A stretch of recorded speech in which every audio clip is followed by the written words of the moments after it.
Hey, Colin, I'm so mad about Demaryius Thomas' comments that I'm going to eat some delicious Papa John's pizza.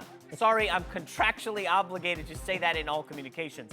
There's no way the Broncos offense will be better without me, right? Right, you are, Peyton, because Peyton Manning's value is far beyond stats. It's leadership, it's brains, it's audibling out of trouble, it's work ethic, it's guiding young players. Like Tom Brady's all about bubble screens. Tom Brady is about wins the off-season award, has Belichick's trust, makes marginal receivers Pro Bowlers.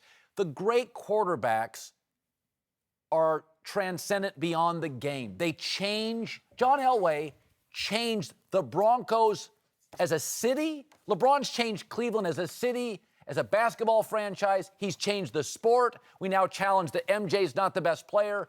Peyton Manning, even in his worst year, is more than about touchdowns, picks, and completion rate. Mr. Whitlock, hold on. You were wearing a Trevor Siemian jersey in the meeting this morning, so what do you have to say? They have a thing called a scoreboard, Colin, and they count touchdowns on it.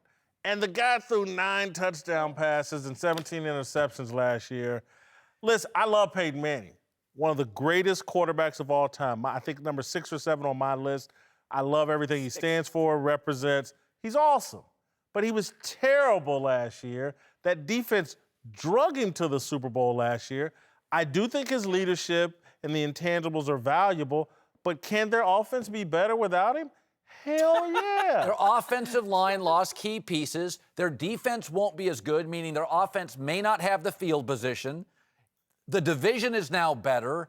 I mean, if you want to go stats, they're not the same football team as they were a year ago.